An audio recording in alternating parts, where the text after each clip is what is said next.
Morning. नमस्कार दोस्तों, स्वागत है आप सभी का आज के मुख्य समाचार में। तो चलिए जानते हैं दिन भर की 25 बड़ी खबरों को फटाफट अंदाज में। पर आगे बढ़ने से पहले वीडियो को लाइक और चैनल को जरूर सब्सक्राइब करें, साथ में लगे नोटिफिकेशन को ऑन करें। चलिए वीडियो स्टार्ट करते हैं। उत्तर प्रदेश के मुख्यमंत्री योगी आदित्यनाथ के गढ़ और घर की सीट गोरखपुर को जीतना बीजेपी के लिए बहुत मायने रखता है। जी हां, यहाँ भी लोकसभा चुनाव के अंतिम चरण यानी आज 1 जून को मतदान होना है। सत्तारूढ़ भाजपा ने अपने मौजूदा सांसद और अभिनेता से नेता बने रवि किशन शुक्ला को फिर से मैदान में उतारा है। वहीं समाजवादी पार्टी की ओर से मोर्चा संभाल रही काजल निषाद। जी हां, काजल भी एक भोजपुरी फिल्म अभिनेत्री पर गोरखपुर में जातियां इस तरह गोलबंद हो रही कि यहां का मुकाबला बहुत टफ हो गया। जी हां, गोरखपुर में हुए विकास कार्य और योगी आदित्यनाथ की छवि के चलते कुछ दिनों पहले तक ऐसा लग रहा था कि यहाँ की सीट पर बीजेपी की जीत पक्की है।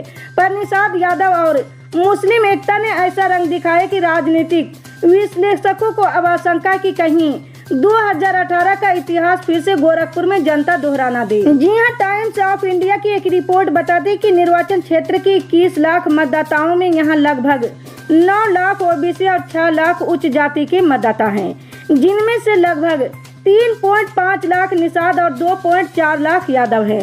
इनमें 2.5 लाख दलित और 2 लाख मुस्लिम हैं।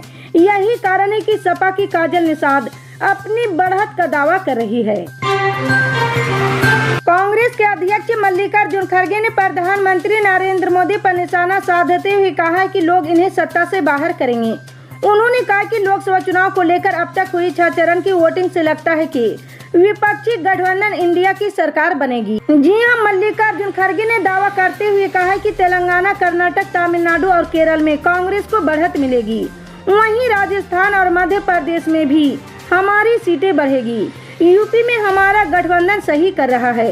ऐसे में मेरा सवाल है कि किस आधार पर बीजेपी 400 सीटें जीतने का नारा लगा रही है। जी हां, मल्लिकार्जुन खड़गे से सवाल किया गया कि 7वें चरण का चुनाव शुरू हो चुका है, इसे विपक्ष किस तरीके से देख रहा है, क्योंकि पीएम मोदी अपनी जीत को लेकर पूरी तरह से आश्वस्त हैं।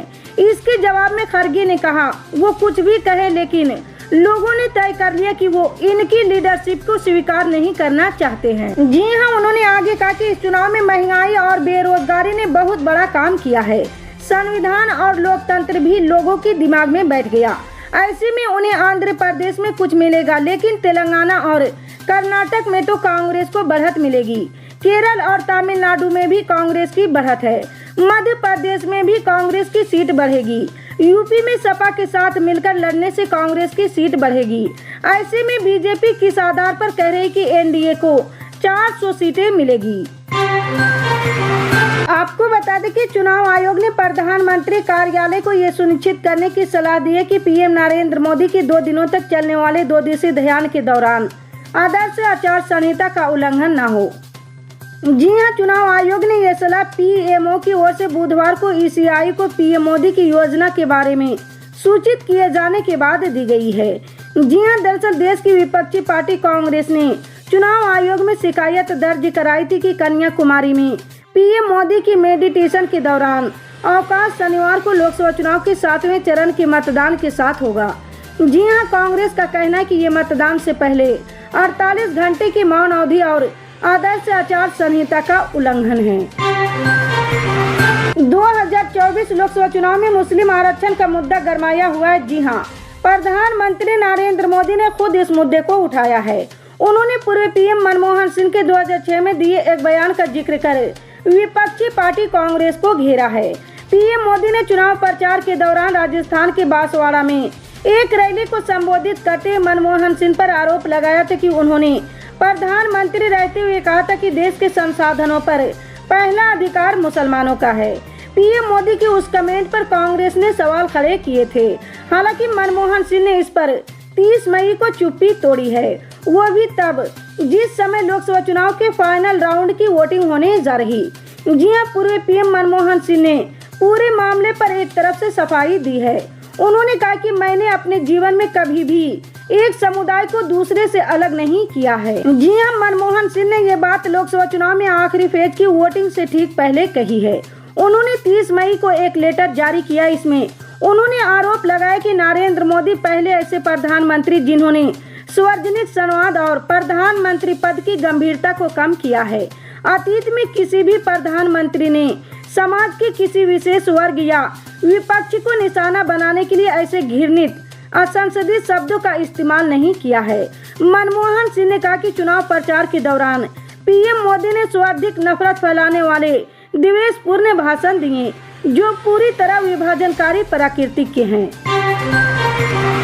दिल्ली के मुख्यमंत्री अरविंद केजरीवाल ने कहा है कि प्रधानमंत्री नरेंद्र मोदी को अहंकार हो गया। इन दिनों उन्होंने खुद को भगवान घोषित कर दिया है। जी हां, एबीपी न्यूज को दिए इंटरव्यू में केजरीवाल ने ये बात कही है। जब केजरीवाल से सवाल किया गया कि उन्होंने इंडिया गठबंधन के लिए चुनाव प्रचार किया, क्या इसका कोई फायदा होगा, इस पर उन्होंने कहा कि गीता में लिखा है कि कर्म करना चाहिए, फल की चिंता नहीं करनी चाहिए। मैंने चुनाव प्रचार किया, उसका रिस्पांस बहुत अच्छा रहा है। जी हां, दिल्ली सीएम ने आरोप लगाया कि पीएम मोदी महंगाई पर बात नहीं कर रहे। अरविंद केजरीवाल ने कहा कि बीजेपी को लेकर जनता में रोष है। लोग महंगाई और बेरोजगारी को लेकर बहुत तरसते हैं। बीजेपी से लोगों को मोह भंग हो गया। प्रधानमंत्री नरेंद्र मोदी ने इन मुद्दों पर बात नहीं की, बल्कि 2 महीने से वो इधर उधर की बात कर रहे हैं। उन्होंने कहा कि महाराष्ट्र में शरद पवार को भटकती आत्मा कहते तो उद्धव ठाकरे को बाला साहेब ठाकरे की नकली संतान बताते हैं। क्या जनता उनको इन मुद्दों पर वोट देगी? आम आदमी पार्टी के विधायक अमानतुल्लाह खान की मुश्किलें बढ़ती हुई नजर आ रही। जी हां, उत्तर प्रदेश की नोएडा पुलिस उनके खिलाफ बड़ी कार्रवाई करने की तैयारी में है। बता दें कि नोएडा की एक कोर्ट ने CRPC 8182 के तहत अमानतुल्लाह खान के घर को कुर्क करने का आदेश दिया है। जी हां, अमानतुल्लाह खान और उनके बेटे अनस के खिलाफ नोएडा में केस दर्ज है। अनस के खिलाफ पेट्रोल पंप कर्मचारी के साथ मारपीट और अमानतुल्लाह के खिलाफ जान से मारने की धमकी देने का आरोप है। जी हां, पूरे केस की जांच में नोएडा पुलिस की 3 टीम लगी है। अमानतुल्लाह खान और उनके बेटे के खिलाफ कोर्ट ने NBW भी जारी किया हुआ है। फिलहाल अमानतुल्लाह खान और उनके बेटे ने अपना मोबाइल फोन बंद कर लिया है।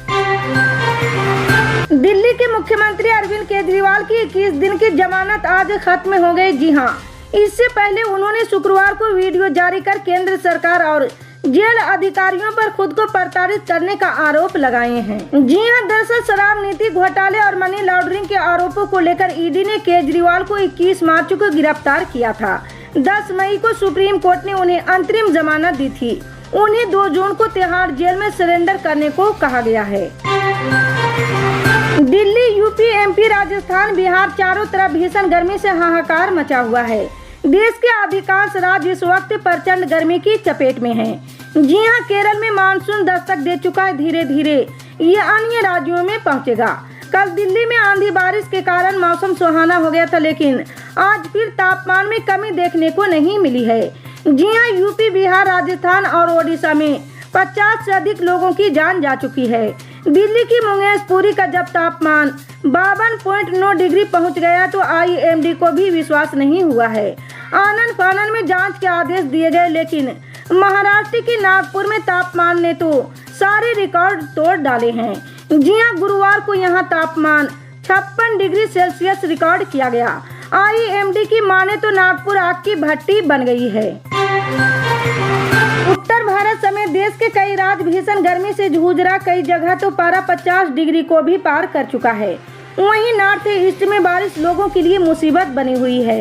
जी हां, आलम ये कि असम और मणिपुर जैसे राज्यों में नदियां उफान पर है। बाढ़ जैसी स्थिति उत्पन्न होने से कई लोगों की मौत भी हो चुकी और हजारों लोग बेघर हो गए। इसके मद्देनजर इन राज्यों में अलर्ट भी जारी किया गया है और लोगों को सुरक्षित जगहों पर शिफ्ट कराया जा रहा है। जी हां, असम में चक्रवात रेमल के बाद लगातार बारिश के कारण 9 जिलों में बाढ़ की स्थिति से 2 लाख से अधिक लोग प्रभावित हुए हैं। 28 मई से राज्य में बाढ़, बारिश और तूफान में कुल मिलाकर 6 लोगों की मौत हो गई। वहीं मणिपुर का राजभवन भी बाढ़ के पानी से लबालब हो चुका है। अधिकारियों ने शुक्रवार को बताया कि चक्रवात रेमल के बाद पिछले कुछ दिनों से हुई मूसलाधार बारिश के कारण मणिपुर के राजभवन में जलभराव हो गया। इंफाल घाटी में भारी बारिश के कारण आई बाढ़ में 3 लोगों की मौत हो गई, जबकि हजारों लोग प्रभावित हुए हैं। इसी तरह की पल पल के अपडेट जानने के लिए जुड़े रहे हमारे MSP न्यूज के साथ। मिलते हैं अगली बड़ी खबर में, तब तक के लिए जय हिंद।